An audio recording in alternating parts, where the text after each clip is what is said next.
this video we're going to go over how to solve ordinary differential equations using substitution method. So to use this method, the ODE has to have the following format. We have dy dx, and we have a function of x and y's.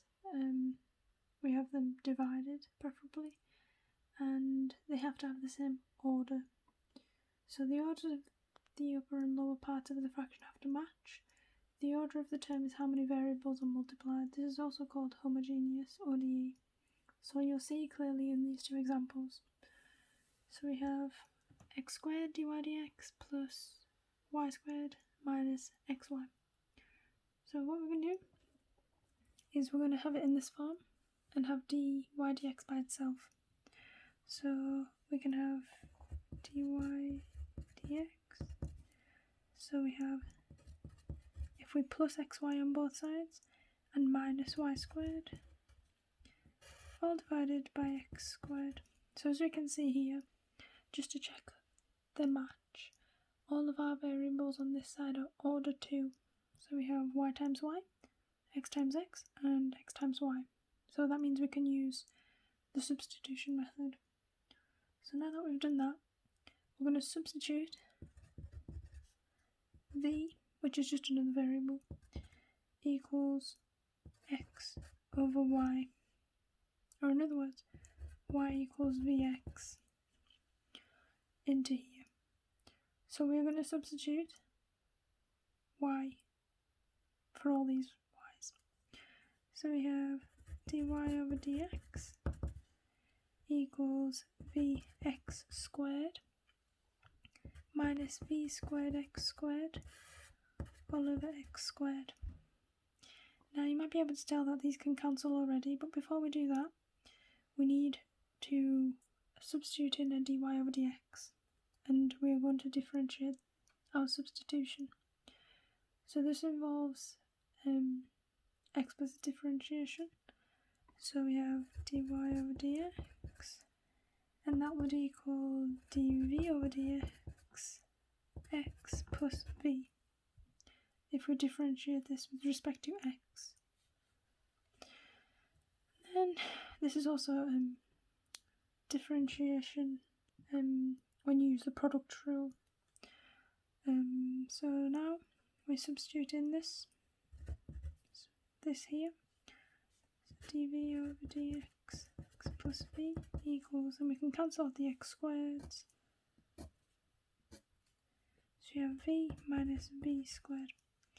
We have v on both sides, so we just cancel. And we have dv over dx x equals negative v squared. So we can just move x onto the other side.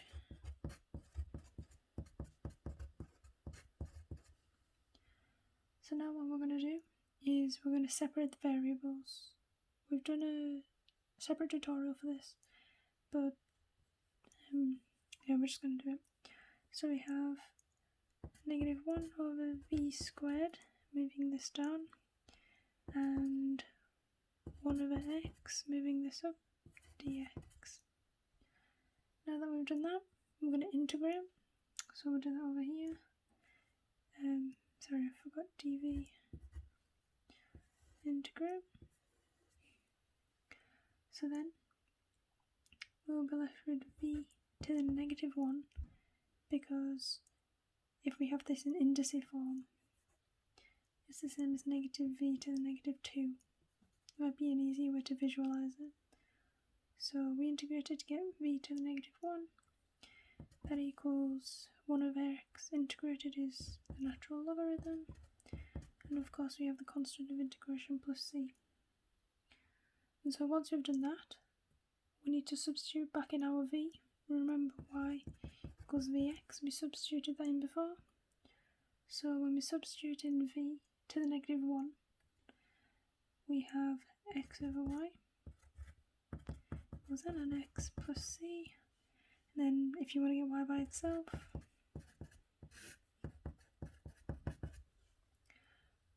so we'll do another example. So this time we have x dy dx plus y equals x over 2. So similar to the last one, we are going to try and get dy dx on its own. So you have x dy dx, and then we have x over 2 minus y over 1. I'm going to put y over 1 so it's a bit easier to visualise when we combine the fractions. So now we'll do x dy dx equals, so we'll have x minus 2y over 2. Then we divide by x, dy over dx equals x minus 2y over 2x. We'll just put that x down here. So now what we're going to do is substitute. Y equals vx. We're also going to need the differential like we used last time, so dy over dx equals dv over dx x plus v, again using the product rule. So we have dv over dx x plus v, and then we substitute in our value for y, so we have x minus 2 vx over 2x, which we can now cancel all the x's. So we have dv over dx x plus v equals negative 2v over 2. We can cancel the 2's as well. So we have dv over dx and the x as well. If those two cancel, we'll have plus v, and then that'll be negative v. So we'll have dv by dx x equals negative 2v. Then we divide, so we have dv over dx negative 2v x. We use separating variables technique as well.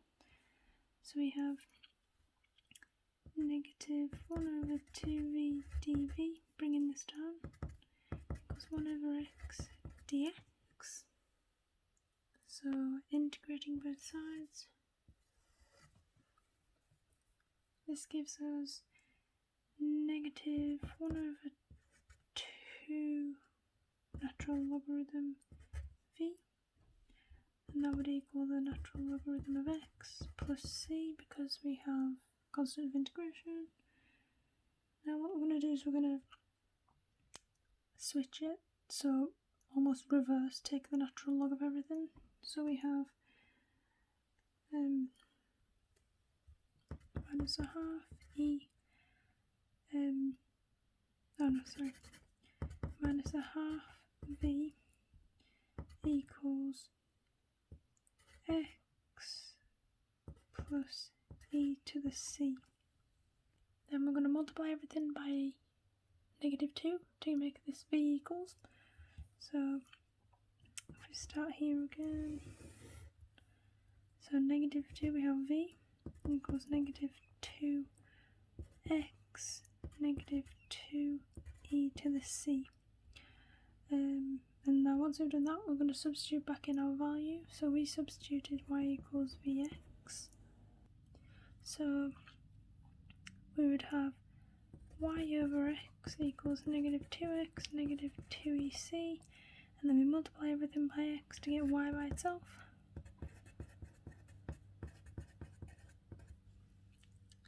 And that's it.